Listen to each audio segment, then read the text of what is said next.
people claim that Africans only built huts and didn't have major cities, this is what you should tell them.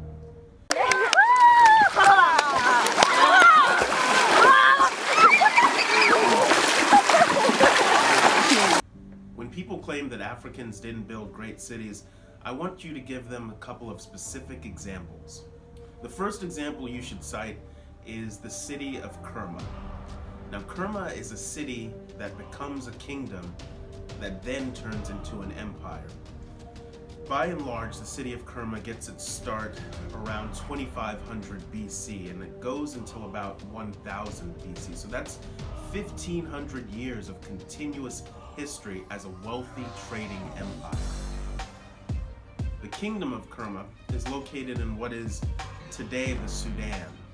And at the time, the region was filled with gold mines, and most importantly, it was a stop on a trade route between the center of Africa and all of the products that would come from the center of Africa in Egypt and the Mediterranean world. You can think of Kerma as a sort of Westeros in the Sudan. It was a powerful trading city filled with wealthy traders and royalty. The city itself reaches its height around 1700 BC, and that goes until 1500 BC. And it's that period of time that most researchers refer to as the Kingdom of Kerma. Kerma wasn't some small shanty town. It was a tremendous city spread out over around 50 acres of land. Kerma is largely known for several specific types of architecture. The most famous buildings in Kerma are the dafufas. The dafufas were very interesting buildings. We don't even know really what they were used for, and they range in size. The largest is between about 3 to 5 stories tall. And again, we don't know what it was for. Some people think it was a religious complex. Others think it was a center for trade, like a strip mall, the Rodeo Drive of the Sudan. Other people think it was used for administrative uses because it's got lots of passageways and it can be used for governmental purposes. It's most likely that each dafufa had a separate use. There's another dafufa, it's around 2 stories high. It's surrounded by about 30,000 graves. So that was likely used as a funerary for burial purposes. Kerma itself was filled with chapels and houses and workshops. The houses of the wealthy were located towards the center of the city. They were built out of rectangles, surrounded usually by winding walls that separated their kitchens from their silos. There's a palace complex, but next to the palace is a structure that's incredibly interesting because it has a connection with later cultures that you'll find in Africa. It was a stateroom, a sort of meeting hall. It's round, it's large, it's quite tremendous, and like I said, it's right next to the palace complex. So it's likely that that's where the king would hold court, have public meetings, and discuss important events with the people of the community. The city itself was surrounded by a protective wall and bastions. Now, it's important to understand that not all Nubians lived the same. Not all Nubians shared the same culture. Not far from Kerma is another location. It was discovered by a man named Charles Bonnet, and it's called the Round Temples of Dogi Gel. It's composed of 3 tremendous round temples that are completely different from the architecture in Kerma. We don't know very much about it. We don't know very much about the people that inhabited it. But what we do know is that Kerma and its kings were likely leading a large coalition of different cultures in opposition to the Egyptians. So when you think about Egypt as this incredible empire, this great power ruling over its region, what you need to understand is that just to the south of Egypt was the kingdom of Kerma, leading a coalition of cultures as a check on the ambitions of the pharaohs. And this becomes important because later in its history, around 1570 BC, the Nubians would conquer the Egyptians. We learn about this event from the tomb of Sobeknat. It's a tomb that retells the story of how the Nubians conquered the entire Egyptian kingdom. This wasn't a competitive war. It wasn't a back and forth. The Nubians ran over Egypt completely unchecked. There was nothing the Egyptians could do. They were completely on their back. And from what historians can tell, the Nubians could have stayed. They could have crushed the Egyptian culture forever. But they decided not to. They took their tokens, they took their totems, and they went back to Kerma. This is important because had the Nubians considered the Egyptians to be a superior culture, they probably would have stayed. When we think about Egypt, we think about grand palaces, we think about column-filled colonnades. We think about the most luxurious empire in the ancient world. But the Nubians weren't impressed. And what that suggests is that what they had at home, they didn't consider to be in any way inferior to the Egyptians. It's important to understand how powerful the kings of Kerma were. And we can gauge their power by their graves, their burials. The kings in Kerma were buried in what are called mounds, but I don't think that that's a very good name for them. These mounds are really subterranean complexes. They're close to being the size of a football field. And underneath the mounds is an entire subterranean complex, usually with a very long passageway, a wall that was usually decorated. At the end of the passageway is a vaulted room where the king would be laid to rest. His body would be placed on a wooden table with carved stone legs, and the room would be filled with his prized possessions. Now, if a football field sounds a little bit big for one person, you're right. The king would be accompanied into the afterlife with 300 of his best friends and about 1,000 cattle. This custom of grand burials should sound a little bit familiar to you if you know anything about history. Now, eventually, the Egyptians would get their revenge on the Kermans, and they would conquer Kerma and destroy the city. But after the period of Egyptian dominance, the Nubians would go on to build more cities. When you study African civilizations, two cities that you'll constantly hear about are the city of Napata and Merowe. Now, Napata broke ground under the Egyptians.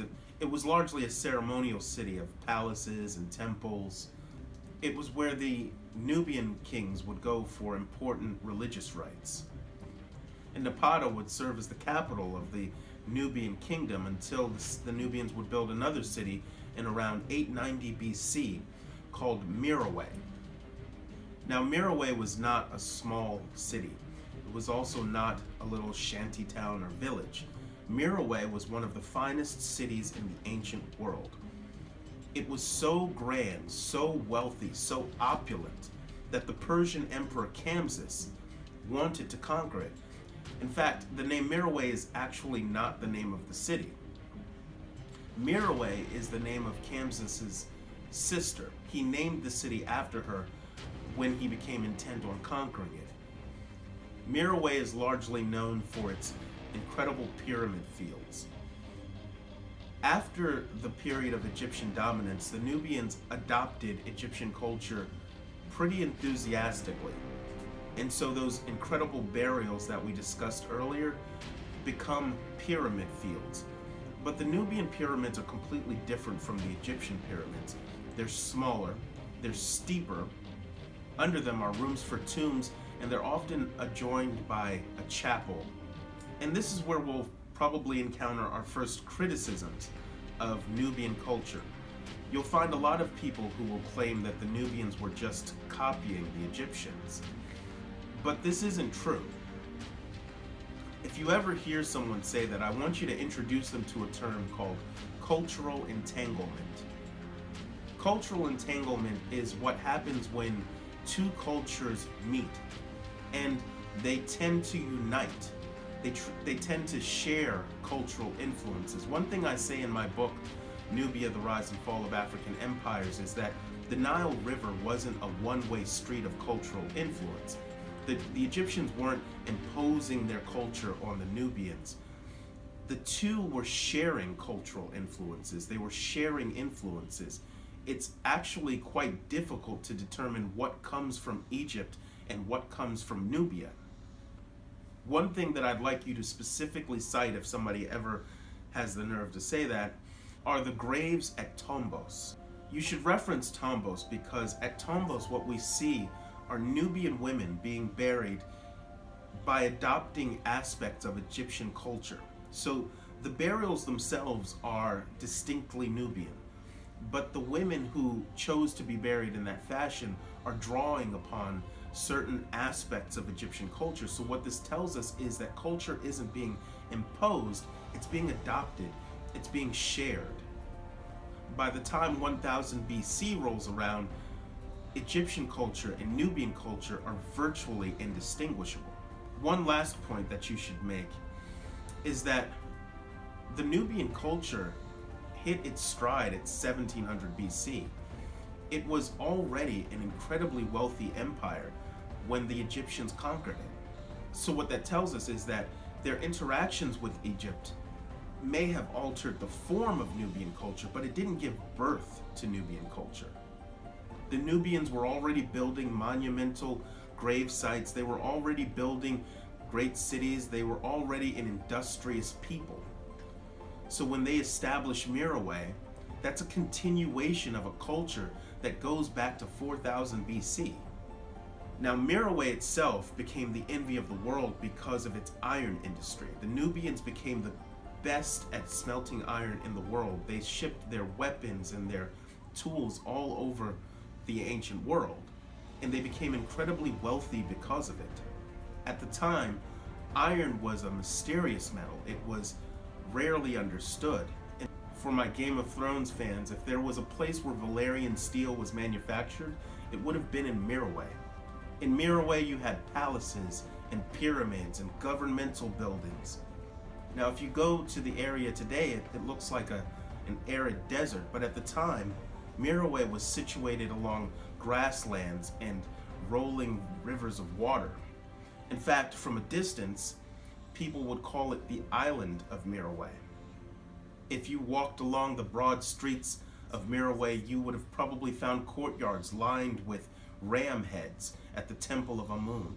Merowe was a metropolis where the royalty lived in palaces and the average workers lived in homes and in huts.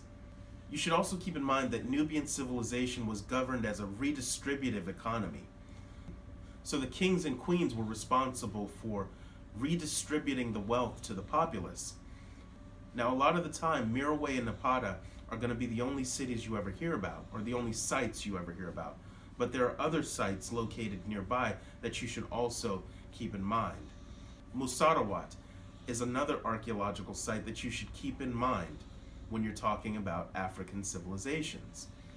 Musarawat is often called the Great Enclosure. And again, we don't exactly know what it was.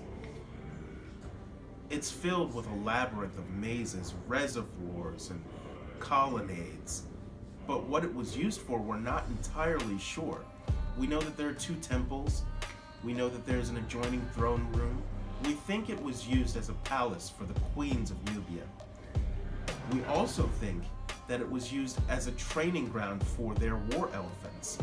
The Nubians revolutionized warfare by introducing the use of war elephants to the Romans and to other cultures. There are also some who believe that Musarawat was the location of a Nubian university, a place where Nubians could come and learn.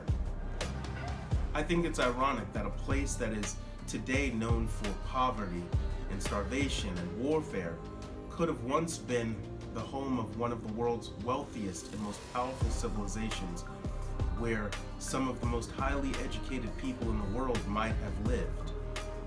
Naka is another site nearby that's filled with some very interesting architecture, actually. It combines styles. You've got Nubian styles, and then you have Romanesque styles. So what we see are the Nubians adopting different influences and playing with different styles of architecture. You have the Temple of Amun, you have the Temple of Abademek. I want you to get into the habit of learning these sites so that When you discuss African civilization with people, you can give them specific references and specific names. Now, 450 miles away from Merowe is another site called Sedenga. Sedenga is incredibly interesting because it's not a city for royalty. It's a city that was located along trade routes, and its inhabitants became incredibly wealthy because of that. In fact, they became so wealthy, there's a bit of evidence that suggests that they may have begun to think of themselves as royalty. Sedenga is where we find another pyramid field for the wealthy merchants. But these pyramids are slightly different, and this goes back to the initial burials at Kerma. The pyramids at Sedenga have a center, a core. It's round. It doesn't support the actual pyramids, but it looks suspiciously like the original architecture in Kerma. In fact, I think it's a rather interesting metaphor for all of Nubian civilization. At its center is this Nubian core, on top of a facade that represents Egyptian culture. So the next time somebody tells you that Africans only built huts and they never had cities, I want you to point out Kerma. And I want you to point out Napata. And I want you to bring up Merowe. And when they say, well, the Nubians, they were just copying the Egyptians, I want you to hit them over the head with cultural entanglement. And I want you to explain the way cultures work together and interact. And I want you to remind them that the Kermans conquered the Egyptians, so Egyptian culture couldn't have given birth to Nubian civilization. I want you to reference Musarawat and Naka and Sedenga. And I want you to be able to specifically reference the achievements of African civilizations. And now that you're familiar with the setting of the time, now we're going to talk about some of the incredible events in history that the Nubians participated in and that helped shape the modern world.